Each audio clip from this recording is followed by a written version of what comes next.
화면에 나오는 말씀 보시고 같이 한번 따라서 우리 목소리로 읽어 보겠습니다. 히브리서 9장 22절 말씀입니다. 율법을 따라 거의 모든 물건이 피로써 정결하게 되나니 피 흘림이 없은즉 사함이 없느니라. 아멘. 자, 히브리서는 우리가 기억나는 말씀들은 히브리서 11장 믿음에 관한 말씀들 기억나고 그렇게 자주 설교나 말씀을 통해서 나누는 그런 책은 아닌 것 같습니다. 근데 오늘 우리가 함께 읽은 이 말씀은 들어본 것 같지요? 피 흘림이 없은즉 사함이 없다. 피 흘림은 죽음을 이야기하는 거죠. 죽음으로 희생되는 것. 그래서 하나님 앞에 드리는 희생 제물의 그 제사의 희생을 이야기하고요. 그것이 없으면 사함이 없다. 죄사함이 없다는 말씀이지요. 그 앞에 있는 내용은 율법을 따라 거의 모든 물건이 피로써 정결하게 된다. 율법에 정해진 바에 따라서 거의 모든 것들이 피로 깨끗해진다.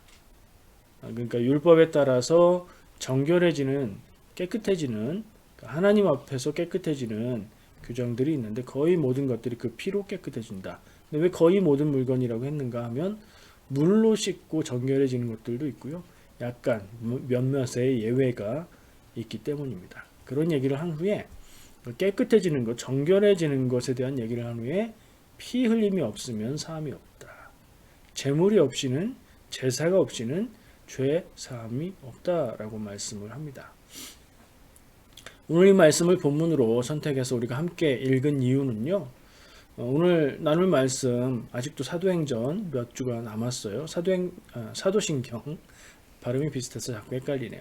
사도신경이 몇 주가 남았는데 그 믿음의 고백 중에 죄를 사하여 주시는 것과 이 뒤에는 뭐가 생략됐죠?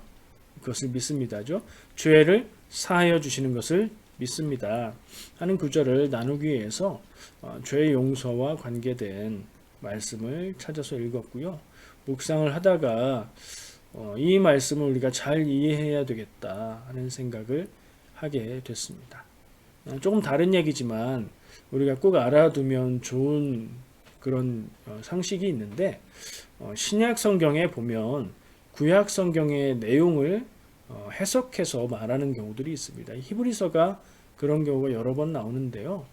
믿음 이야기를 하면서도 구약에 나오는 인물들에 대해서 그들의 믿음을 히브리서 저자의 관점에서 새롭게 해석해서 말을 하고 있죠. 저는 이런 경우에 꼭 이 히브리서뿐 아니라 다른 신약에 있는 성경 말씀에서 구약에 있는 내용들이 이건 이런 거다라고 해석하고 평가하는 경우에 그것은 신약의 그 책에 해당되는 해석이다 이렇게 받아들입니다. 당연한 얘기죠. 근데 뭐가 아니냐면 구약 성경의 완전한 의미를 그 신약 성경이 완전하게 풀어서 해석해 주는 것이다. 다른 뜻으로는 전혀 해석될 수가 없다. 이것은 아니라고 봅니다. 구약 성경 말씀을 우리가 보고 읽고 깨달을 때는 그 책 안에서 구약 성경의 그 책을 읽고 거기에 충실하게 해석을 하면 되고요. 신약 성경에서 구약의 어떤 부분들을 말하는 것을 보면 그 책 자체에서 구약이 아닌 그 신약에서 언급하고 있는 그 책 자체에서 그 의미를 갖는 것으로 받아들이면 됩니다. 신약 말씀의 규정에 의해서 구약 말씀의 완전한 의미가 규명되는 것, 규정되는 것은 아니다. 그 생각을 좀 말씀드리고 싶었습니다. 자, 다시 오늘 나눌 말씀에 대해서 돌아와 보죠. 주제가 뭘까요? 사도신경의 고백의 내용을 볼 때도 우리가 쉽게 짐작할 수 있고요. 오늘 말씀을 읽었을 때의 말씀에서 두드러지게 연결되고 눈에 띄는 부분이 있어요. 죄사함의 부분입니다. 이 죄사함은 교회에서, 기독교에서 구원에 대해서 이야기할 때에 빠질 수 없는 주제이기 때문에 아주 중요한 것이라고 할 수 있습니다. 죄에 대해서, 그리고 죄 사함에 대해서, 그리고 그것으로 받는 구원에 대해서 나누고자 합니다.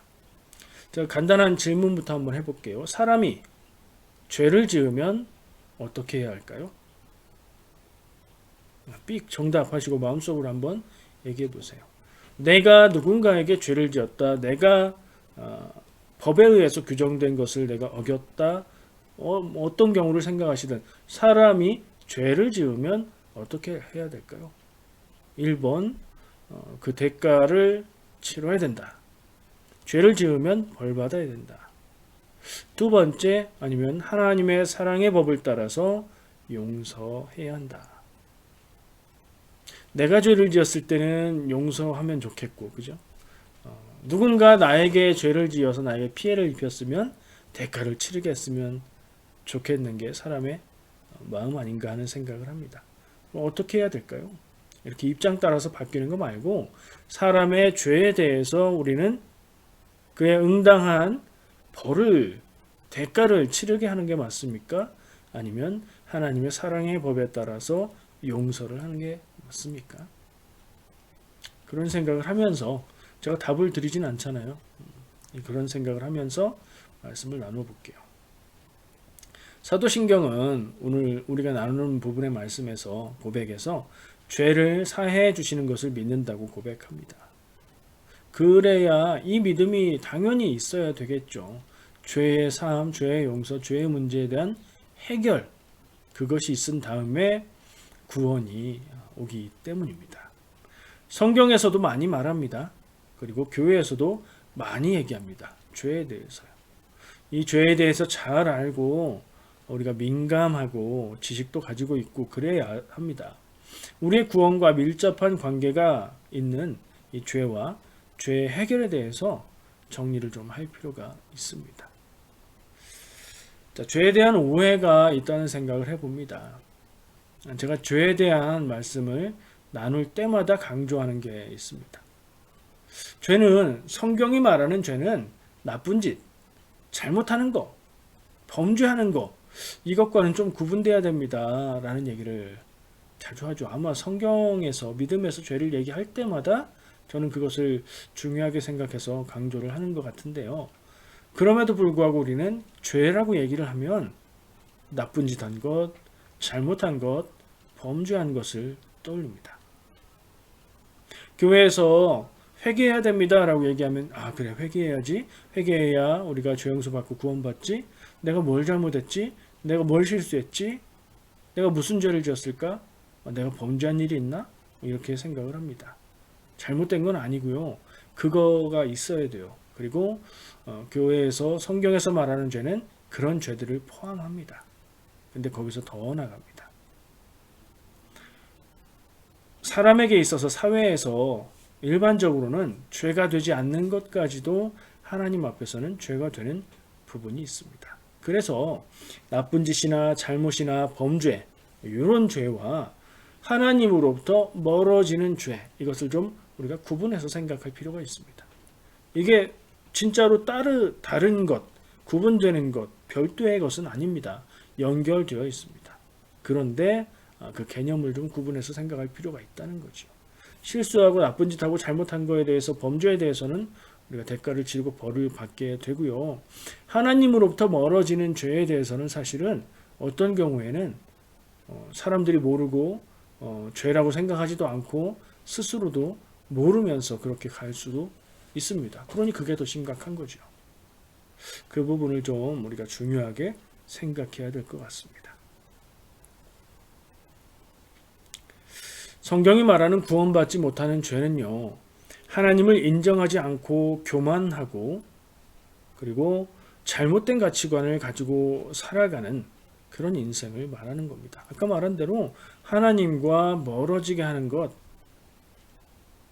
내 삶이, 내 인생이, 나의 중심이 하나님과 멀어지게 하는 그 태도와 그 길, 그 모든 것이 성경이 심각하게 다루고 있는 죄입니다. 근데 이것은 사람들이 볼 때 전혀 죄로 보이지 않을 수도 있습니다. 그러니 우리가 스스로 예민하게 이것을 깨닫고 발견하고 돌이킬 수 있어야 합니다. 세상의 법에 저촉되지 않고 남에게 피해를 주지도 않지만 하나님으로부터 멀어지는 죄의 예를 저는 예수님이 하신 말씀, 마태복음 5장 28절에서 예수님이 이런 말씀하시죠. 여자를 보고 음욕을 품는 자마다 마음에 이미 간음하였느니라. 여성분들은 안심할 거 없어요. 남자 여자만 바꾸면 똑같아요. 이 핵심은 뭐죠? 성욕에 대한 이야기라기보다는 행동하지 않고 말로 하지 않아도 마음속에 죄가 되는 행동을 죄가 되는 것을 마음으로 품었다면 상상하는 것만으로도 그것은 행동한 것과 같은 죄다. 세상 법에 대해서 그렇다는 건가요? 아니요. 하나님 앞에서 그렇다는 겁니다. 세상 법은 마음으로 나쁜 생각을 했다고 벌 주지 않죠.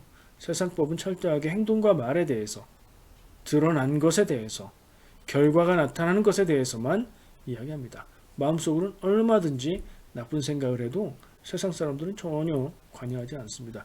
그러나 그 똑같은 죄가 하나님 앞에서는 죄가 됩니다.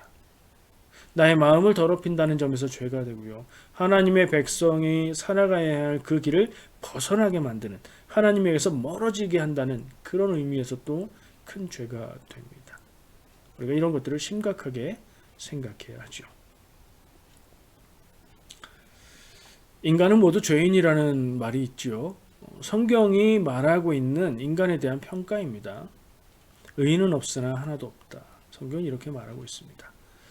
근데 그게 의미가 무슨 뜻일까요? 말의 뜻은 우리가 알아들 수 있는데 그 말이 뜻하는 바는 무엇이냐? 여기까지 좀 생각해 봐야죠. 죄와 죄사함, 구원에 대해서 중요한 것이기 때문에 우리는 이 부분을 인간은 모두 죄인이지, 나도 죄인이고 너도 죄인이야, 그냥 그렇게 가볍게 쉽게 말하고 끝내는 것으로 충분하지 않습니다. 생각해 볼까요? 우리 마음속에 어떤 생각이 떠오르십니까? 인간은 모두 죄인이다. 어떤 의미 같습니까? 인간은 모두 죄를 지을 수밖에 없는 원래가 나쁜 존재, 불량품 같은 그런 존재다. 이런 의미라고 생각되십니까? 그런 문제가 생기죠. 그런 인간을 창조해 놓으시고 보시기에 좋더라. 야, 좋다 하셨던 그 하나님이 악한 하나님이 돼 버리죠. 그래서 그런 의미라고 볼 수는 없습니다. 또 다른 생각을 해보면 최초의 인간인 아담과 하와, 그들 딱 얘기하면 떠오르는 게 뭐죠? 그들이 죄 지은 것. 무슨 죄를 지었어요? 하나님이 먹지 말라고 한 나무의 열매를 먹었죠. 그 나무의 이름은 선악을 알게 하는 나무였어요. 그것이 죄가 돼요. 불순종의 죄가 됩니다. 그래서 에덴 동산에서 추방당하게 됩니다. 그리고 어떤 사람들은 이렇게 생각합니다. 아담과 하와가 지은 불순종의 죄가 원죄가 되어서 그것이 자손으로 이어서 유전된다. 사람의 유전자가 우리의 몸의 기관과 특징과 생김들을 유전해 주듯이 그들이 지은 죄가 우리에게 유전되어서 내려온다. 그래서 아무 죄를 짓지 않은 아이도 그 죄를 가지고 태어난다. 이렇게 이해하는 경우가 있습니다. 여러분, 죄가 유전이 된다고요? 안 됩니다. 어떤 사람이 열심히 공부를 해서 지식을 많이 쌓습니다. 지식이 유전되나요? 안 됩니다. 지능적인 인자는 유전 요소에 포함이 되어 있어서 유전이 될 수도 있어요. 근데 공부를 많이 했다고 지식이 유전되지 않습니다. 마음에 죄를 지었다고 죄가 유전되지 않습니다. 아담과 하와가 지은 원죄가 우리에게 있다, 이 얘기는 우리도 그들과 똑같은 죄를 지을 수밖에 없는 사람이다 하는 의미인 겁니다. 에스겔서 18장 2절 3절에 보면요, 이 부분에 대해서 생각할 수 있는 말씀이 나와요. 에스겔이 말합니다. 아버지가 신포도를 먹는다고 아들의 이가 신이냐? 라는 예를 듭니다. 무슨 얘기죠? 아버지가 음식을 먹으면 그게 유전되어서 아들이 그 음식의 맛을 느끼느냐 이겁니다. 아버지와 아들은 가족이고 아버지와 아들로 연결되어 있지만 그 하나님 앞에서 그 개인은 온전한 한 인격으로 각각 별도의 독립된 인격이다, 영혼이다 라는 얘기죠. 조상들이 지은 죄 때문에 너희가 벌 받는 게 아니야. 너희들이 지금 짓는 죄 때문에 심판을 받는 거야 라는 얘기인 겁니다. 근데 떠오르는 생각이 있긴 해요. 하나님이 죄 지은 백성들에 대해서는 3, 4대까지 저주를 내리고 하나님의 말씀을 듣고 따르는 백성에게는 천대에 이르기까지 축복하신다는 말씀도 있죠. 그건 상징적인 말이고 죄가 유전된다는 표현이 아닙니다. 우리가 글을 읽으면 그 글을 그냥 이해하는 게 다가 아니라 그 무슨 뜻인지 알아들어야 됩니다. 말귀를 알아들어야 되는데 말귀를 알아듣지 않고 그냥 문자적인 뜻만 가지고 생각하면 곤란해지는 경우가 많습니다. 그러면 도대체 모든 인간은 죄인이다라는 건 무슨 말일까요? 오늘 길게 다루긴 어려우니까 간단하게 얘기해 볼게요. 모든 인간은 회개해서 돌이켜 하나님께로 가까이 가야 하는 존재다 하는 얘기입니다. 지금의 상태가 상대적으로 어떻든지 누구보다 낫고 누구보다 못하고 그게 중요한 게 아니라 누구나 다 연약하고 부족하고 완전하지 못해서 하나님 앞에선 다 돌이켜 하나님께로 가까이 가야 되는 그런 존재다 라는 의미로 저는 정리합니다. 자, 오늘 본론으로 이야기하고 싶은 부분을 나누고 싶습니다. 죄사함에 대한 오해가 있다고 생각합니다. 오늘 읽은 본문 말씀에도 그렇게 읽을 만한 소지가 들어 있습니다. 피 흘림이 없은즉 사함이 없다. 재물이 없으면 죄 용서가 없다는 뜻으로 이해가 됩니다. 그러면 제사를 하지 않는 지금 우리 기독교인들은 어떻게 됩니까? 예배가 떠오르시죠. 근데 예배와 제사는 형태가 비슷하고 의미가 비슷하지 본질적으로는 완전히 다릅니다. 제사는 우리가 제물을 대신 희생해서 하나님께 드림으로써 내 죄의 문제를 해결하는 그런 행위고요. 예배는 우리를 구원하신 하나님께 감사와 기쁨을 표현하고 하나님께 공동체적으로 함께 가까이 나아가는 하나님을 만나고 경험하는 그런 경배의 행위입니다. 본질이 다르죠. 자, 그러면 오늘 말씀을 어떻게 이해를 해야 될까요? 피 흘림이 없은즉 죄사함이 없다. 재물이 없으면 죄 용서가 없다. 문자적으로 이해하면 기독교인들은 제사를 하지 않기 때문에 구원이 없는 거죠. 그런 뜻은 아닌 것 같습니다. 이런 생각을 하기 쉽습니다. 제사가 죄를 사한다. 구약 시대에 있어서 하나님 앞에 제물을 통해서 제사를 드렸을 때에 그 제사의 효력으로 내 죄가 없어진다. 그러면 끝이다. 맞는 것 같은가요? 맞는 것처럼 들릴 수도 있어요. 죄의 문제를 해결하는 방법이 제사라고 생각되기 때문이에요. 그럼 바꿔볼게요. 기독교적으로는 이 제물을 회개라고 바꾸면 의미가 거의 들어맞습니다. 한번 넣어볼까요? 회개가 죄의 용서를 받는 길이다. 회개해서 죄 용서 받으면 그 죄에 대한 일은 끝인가요? 그럼 아닌가요? 맞는 거 아닌가요? 우리가 회개하면 하나님이 모든 것을 다 용서하시지 않나요? 그 부분에 집중해서 우리가 생각을 나누어야 할 것 같습니다. 구약에서 죄사함을 위해서 제물을 드렸습니다. 근데 또 다른 부분이 있습니다. 율법이 규정하는 것에 있어서 잘못한 것 죄, 이웃에 대한 해를 입힌 죄에 대해선 제사를 하는 것이 아니라 배상을 하게 되어 있습니다. 출애굽기 22장 말씀을 보면 쭉 그런 얘기입니다. 남을 때려서 해를 입혔다든가 남의 것을 훔쳤다든가 나의 어떤 소유인 동물이 다른 사람에게 해를 끼쳤다든가 그랬을 때는 뭐를 얼마큼 해서 갚는다. 기본적인 원칙이 있죠. 구약에서 해를 입혔을 때 적용하는 기본적인 원칙은 뭐예요? 눈에는 눈, 이에는 이. 같은 해를 보상하는 기준을 가지고 그 보상의 율법을 말하고 있습니다. 그런데 똑같은 양은 아닙니다. 보면 도둑질했을 때 그것에 얼만큼을 더해서 돌려줘라 라고 얘기를 하죠.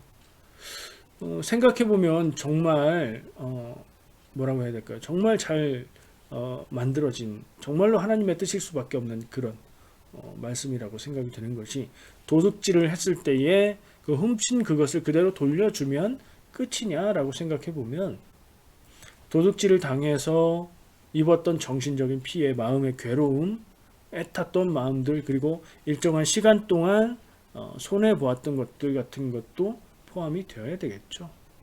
그런 것에 대해서 이 누군가에게 피해를 입힌 것에 대한 그 보상 규정들이 정말 구체적으로 제시되고 있습니다. 그럼 우리 생각해야죠. 구약 시대에 남에게 해를 입혔을 때는 제사를 함으로 그 죄의 문제를 해결한 것이 아니라 잘못을 보상하고 배상함으로써 그 죄의 문제를 해결한 겁니다. 그럼 제사는 뭐냐? 죄로 인해서 더러워진 나의 삶과 나의 모습과 나의 영혼을 하나님 앞에 깨끗하게 하는 겁니다. 그게 정결하게 하는 거예요. 오늘 본문 말씀이 피 흘림이 없은즉 그 앞에 이렇게 말했습니다. 거의 모든 물건이 피로써 정결하게 되나니, 피로써, 피의 기능은 깨끗하게 만드는 겁니다. 죄를 지어서 죄의 결과가 나타났을 때 그게 남에게 피해가 되었다면 그것을 갚아 주어야 하고, 정당한 내용으로 갚아 주어야 하고, 그리고 나서 제사를 해야 되는 거죠. 좀 복잡해지죠. 그럼 회개에 이걸 적용해 보면 어떨까요? 우리가 죄를 지었습니다. 하나님 앞에 회개합니다. 하나님, 내가 이런 죄를 지었습니다. 간절히 진심으로 회개합니다. 그리고 하나님 앞에서 죄의 용서의 확신을 마음으로 받았습니다. 그럼 끝이 아니라는 거죠.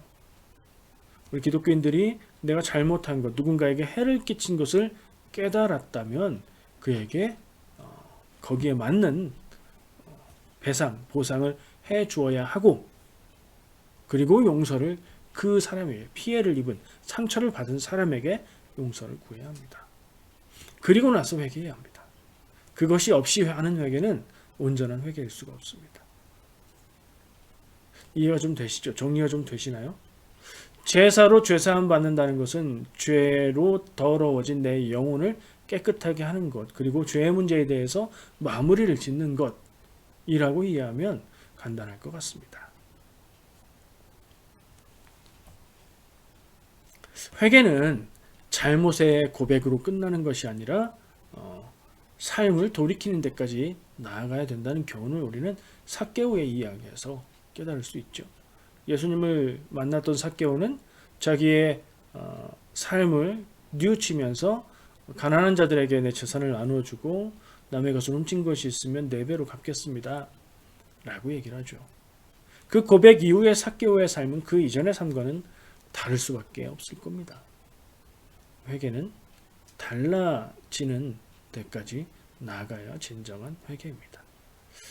회개는 하나님을 향한 거죠. 우리가 회개라고 했을 때는 하나님께 하는 겁니다. 죄는 그것으로 인해 해를 당한 자에게 보상하고 용서를 구해야 합니다. 사람에게 죄 짓고 하나님께만 회개하고 하나님이 용서하셨다고 생각하는 것은 잘못된 생각입니다.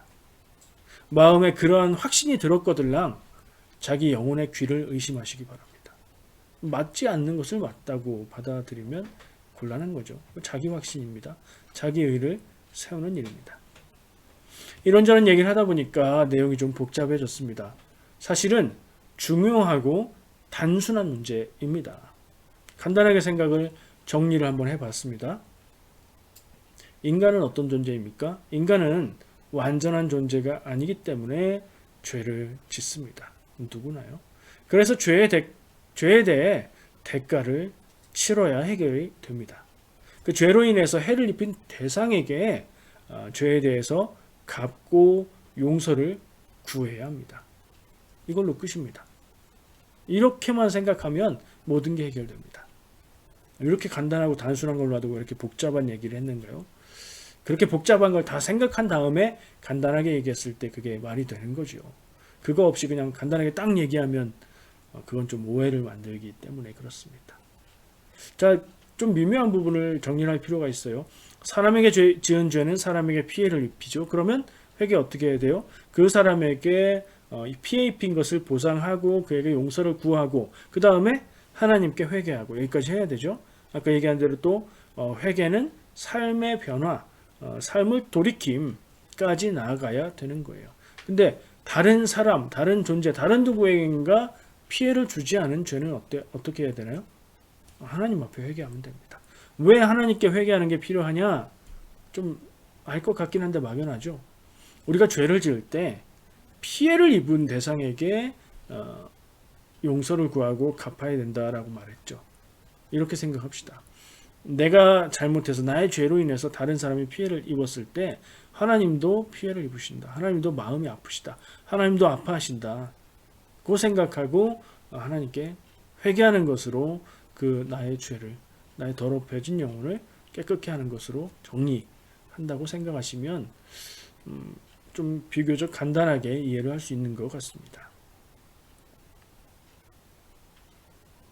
죄의 문제를 해결하고 회개하고 정리를 해야 하나님과 동행하는 인생을 살 수 있습니다. 이게 인생이 하루로 끝나는 것 같으면 지은 죄에 대해서 해결 보고 회개하는 것으로 그날 딱 끝내면 인생 끝나고 모든 것이 해결되는데 인생은 1회가 아니라 연속이잖아요.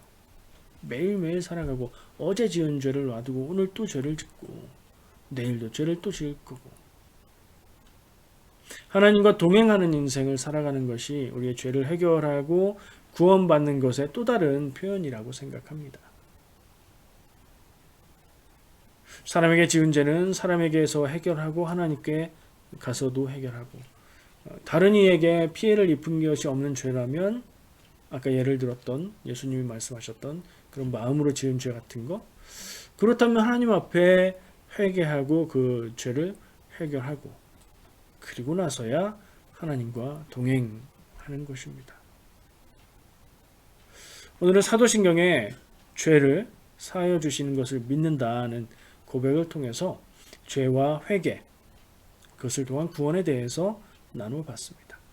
죄는 우리가 스스로를 나쁜 존재로 생각하고 하나님께 나아가는 것을 포기하게 만듭니다. 저는 이것이 죄에 매여서 산다는 말의 의미라고 생각합니다. 우리를 속이는 거죠. 하나님은 너 같은 죄인을 용서하지 않으셔. 너는 선을 넘었어. 용서받을 수 있는 죄를 이미 넘어섰어. 넌 인생 끝났어. 포기해. 그런 악마의 속삭임에 속지 마시길 바랍니다. 그 어떤 죄라고 해도 그 죄보다 하나님의 사랑이 더 크십니다. 물론 하나님 앞에 회개하고 우리가 용서받을 수 있는데 내가 잘못한 것, 내가 저지른 죄들에 대한 그 남아있는 결과들을 그것까지도 우리가 해결을 해야 됩니다. 그래야 마무리가 되고 그런 다음에 새로운 삶으로 나가는 것까지 우리가 해야 될 줄 믿습니다. 중요한 것이 우리가 중요한 것이 아니라 우리가 그렇게 할 수 있다는 그런 생각이 중요한 게 아니라 그 능력이 나에게 있는 게 아니라 하나님에게 있기 때문에 이것은 가능한 일입니다. 우리가 나의 능력으로 회개하고 다 해결하고 죄 용서받는 게 아니라 하나님의 능력을 의지하고 내 죄를 고백하고 내가 할 수 있는 만큼 죄의 결과들을 해결하기 위해 노력하는 것으로 책임지는 겁니다.